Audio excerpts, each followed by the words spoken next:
नमस्कार, ABN news top 20 में आपका स्वागत है। आइए रुख करते हैं देश की 20 बड़ी खबरों की ओर। कांग्रेस नेता और लोकसभा में नेता प्रतिपक्ष राहुल गांधी के बयान को लेकर देश भर में सियासत तेज है। राहुल गांधी के संसद में दिए गए भाषण का राष्ट्रीय जनता दल ने समर्थन किया है। आरजेडी ने कहा कि राहुल गांधी ने भाजपा को बिल्कुल सही आईना दिखाया है। उन्होंने आगे कहा कि सनातन का काम किसी को डराना और धमकाना नहीं, बल्कि सौहार्द का वातावरण बनाना होता है, लेकिन भाजपा का काम समाज में डर और भय का माहौल बनाना है। हिमाचल प्रदेश के 3 विधानसभा क्षेत्र में 10 जुलाई को उपचुनाव होना है। देहरा, नालागढ़ और हमीरपुर विधानसभा क्षेत्र में होने जा रहे उपचुनाव के नतीजे 13 जुलाई को आएंगे। जिला कांगड़ा के तहत आने वाली देहरा सीट इन दिनों चर्चा का विषय बनी हुई है। यहाँ मुख्यमंत्री सुखविंदर सिंह सुक्खू की पत्नी कमलेश ठाकुर कांग्रेस के टिकट पर चुनाव लड़ रही हैं। ऐसे में ये सीट एक हॉट सीट बन गई है। प्रदेश भर की इस सीट पर नजरें टिकी हुई है। प्रधानमंत्री मोदी राष्ट्रपति के अभिभाषण पर धन्यवाद प्रस्ताव का आज जवाब दे सकते हैं। विपक्ष के नेता राहुल गांधी की हिंदू धर्म पर टिप्पणी पर भाजपा और उनके सहयोगियों ने नाराजगी जताई है। हंगामा सबसे पहले तब हुआ जब राहुल गांधी ने सत्ता पक्ष की ओर इशारा करते हुए कहा कि जो लोग खुद को हिंदू कहते हैं वो हिंसा की बात करते हैं।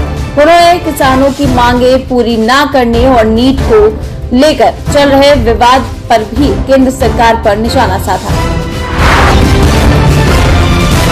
शिरोमणि अकाली दल बादल से बागी पंथक गुट के अकाली नेताओं ने श्री अकाल तख्त पर माफी मांगी। प्रेम सिंह, चंदू माजरा, बीबी जगीर कौर, परमिंदर सिंह, सुरजीत सिंह इत्यादि लोग मौजूद थे। प्रदेश में अकाली भाजपा गठबंधन सरकार के दौरान पार्टी प्रधान रहे सुखबीर बादल की अगुवाई में हुई 4 बड़ी गलतियों के लिए श्री अकाल तख्त साहिब के जत्थेदार ज्ञानी रघुवीर सिंह के समक्ष लिखित माफी मांगी गई है।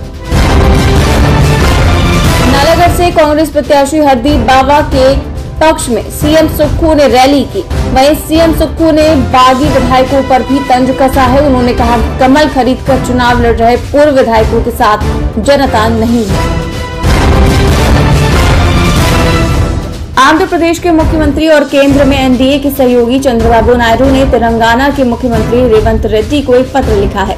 इससे संकेत मिले हैं कि दोनों नेता आपस में मुलाकात कर सकते हैं। सीएम नायडू खुद अपने पुराने साथी और वर्तमान में कांग्रेस सीएम रेड्डी से मिलने जाएंगे। एनडीए के एक मुख्यमंत्री और कांग्रेसी समकक्ष के बीच मुलाकात से राजनीतिक गलियारों में हलचल है। अटकलें इस बात पर अधिक हैं कि दोनों राज्य किन परियोजनाओं पर साथ काम कर सकते हैं। बिहार बीजेपी के प्रदेश अध्यक्ष और उप मुख्यमंत्री सम्राट चौधरी ने बड़ा बयान दिया है। राज्यसभा के उम्मीदवार को लेकर उन्होंने बड़ा बयान देते हुए कहा कि उपेंद्र कुशवाहा एनडीए से राज्यसभा के उम्मीदवार होंगे। इसके बाद से ही सियासी हलचल तेज है। मध्य प्रदेश के खंडवा में भी बीजेपी के कार्यकर्ताओं ने राहुल गांधी का पुतला जलाकर विरोध जताया गया। बता दें कि राहुल गांधी ने सदन में बोलते हुए बीजेपी सांसदों की तरफ इशारा कर कहा था कि आप हिंदू नहीं हैं, हिंसक है। बस राहुल गांधी के इसी बयान को बीजेपी ने मुद्दा बना लिया। इसे लेकर मध्य प्रदेश के खंडवा में बीजेपी कार्यकर्ताओं और हिंदू संगठन ने राहुल गांधी का पुतला जलाकर उनकी संसद सदस्यता रद्द करने की मांग की।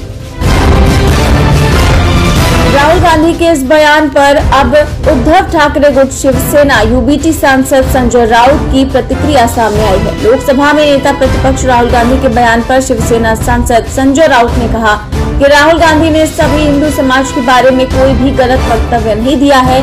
राहुल ने कहा था कि मोदी जी यानी हिंदुत्व नहीं और बीजेपी यानी हिंदू समाज नहीं। हिंदू समाज बहुत बड़ा है जो कि बीजेपी को बाद में समझ आएगा। प्रधानमंत्री मोदी ने एनडीए संसदीय दल की बैठक की अध्यक्षता की। तीसरी बार प्रधानमंत्री पद संभालने के बाद मोदी ने पहली बार सत्तारूढ़ गठबंधन के सांसदों को संबोधित किया। इस दौरान उन्होंने सांसदों से बताया कि उन्हें संसद में पूरी तैयारी के साथ आना है। बता दें कि एनडीए की बैठक ऐसे समय पर हुई है जब संसद के दोनों सदनों लोकसभा और राज्यसभा में राष्ट्रपति द्रौपदी मुर्मू के अभिभाषण पर चर्चा। कांग्रेस नेता राहुल गांधी ने लोकसभा में अपने भाषण के कुछ हिस्सों को कार्यवाही से हटाने के खिलाफ स्पीकर ओम बिरला को चिट्ठी लिखी। उन्होंने कहा कि मेरे विचारों को कार्यवाही से हटाना संसदीय लोकतंत्र की भावना के खिलाफ है। ऐसे में मेरे भाषण के हटा दिए गए हिस्सों को फिर से बहाल किया जाना चाहिए। आम आदमी पार्टी के सांसद संजय सिंह ने लोकसभा में नेता प्रतिपक्ष राहुल गांधी का बचाव करते हुए कहा कि अब भाजपाइयों को भगवान शिव की फोटो से समस्या है। उन्होंने कहा कि राहुल गांधी ने शिव की फोटो दिखा दी तो बीजेपी वाले क्यों उछल रहे हैं। मेरा सुझाव है कि बीजेपी वाले गले में गोडसे की फोटो लटका कर आए। साथ ही उन्होंने कहा कि क्या लादेन की फोटो लटका कर लेकर आएंगे सदन में। पूर्व केंद्रीय मंत्री उपेंद्र कुशवाहा को एनडीए से सेट कर दिया गया है। आरएलएम प्रमुख को राज्यसभा में भेजने का निर्णय लिया गया है। इस बात की आधिकारिक घोषणा के बाद उपेंद्र कुशवाहा ने एनडीए के सभी नेताओं का आभार जताया है। इसको लेकर उन्होंने अपने सोशल मीडिया अकाउंट पर एक पोस्ट भी किया है जिसमें पीएम मोदी को भी धन्यवाद दिया है।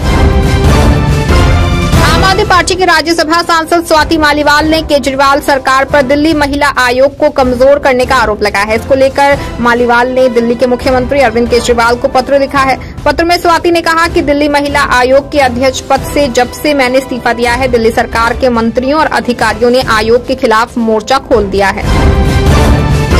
हिमाचल के लोक निर्माण मंत्री विक्रमादित्य सिंह ने एक बैठक में अधिकारियों को निर्देश देते हुए कहा कि जो ठेकेदार काम करने में असमर्थ हैं या फिर उनके काम में गुणवत्ता तय मानकों से कम पाई जाती है, उन्हें ब्लैक लिस्ट किया जाए। इसी के साथ विक्रमादित्य ने शिमला ग्रामीण विधानसभा क्षेत्रों में चल रहे कामों की भी समीक्षा की और अधिकारियों को आवश्यक दिशा निर्देश दिए। संसद में इन दिनों जमकर बवाल मचा हुआ है। ऐसे में राष्ट्रपति लोकतांत्रिक पार्टी के अध्यक्ष हनुमान बेनीवाल ने बीजेपी को नसीहत देते हुए कहा कि अग्निपथ योजना को खत्म किया जाना चाहिए। बेनीवाल ने कहा कि अगर आप चाहते हैं कि हरियाणा और महाराष्ट्र आपके हाथ से ना जाए, समय रहते संभल जाओ। लोकसभा में विपक्ष के नेता राहुल गांधी द्वारा बीते सोमवार को संसद में दिए गए बयान के बाद हंगामा मचा हुआ है। इस बयान के बाद कई जगहों पर हिंसा हुई है। कांग्रेस नेता और पार्टी प्रवक्ता रावल का दावा है कि कल रात भाजपा, बजरंग दल और विहिप से जुड़े लोगों ने अहमदाबाद में कांग्रेस कार्यालय पर पथराव किया। मामले में पुलिस ने शिकायत दर्ज कराई गई है। दिल्ली प्रदेश भाजपा अध्यक्ष वीरेंद्र सचदेवा ने राहुल गांधी पर हिंदुओं का अपमान करने का आरोप लगाया है। उन्होंने कहा कि एक सोची समझी साजिश के तहत सनातन का अपमान किया जा रहा है। साथ ही सवाल किया कि कांग्रेस नेता बताएं कि 1984 में सिख विरोधी दंगा किसने कराया। इसी क्रम में भाजपा सांसद मनोज तिवारी ने कहा कि राहुल गांधी को सदन व देश से माफी मांगनी चाहिए।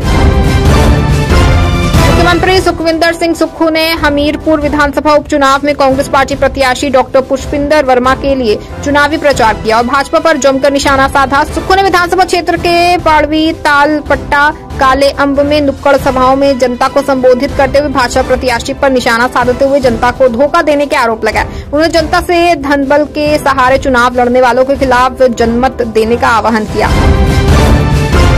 महाराष्ट्र विधान परिषद के 4 निर्वाचन क्षेत्र में 26 जून को हुए द्विवार्षिक चुनाव के नतीजे 2 जुलाई को जारी किए गए हैं, जिसमें शिवसेना उद्धव बालासाहेब ठाकरे ने मुंबई स्नातक और मुंबई शिक्षक सीट पर जीत हासिल की, जबकि बीजेपी कोंकण स्नातक सीट पर विजयी रही।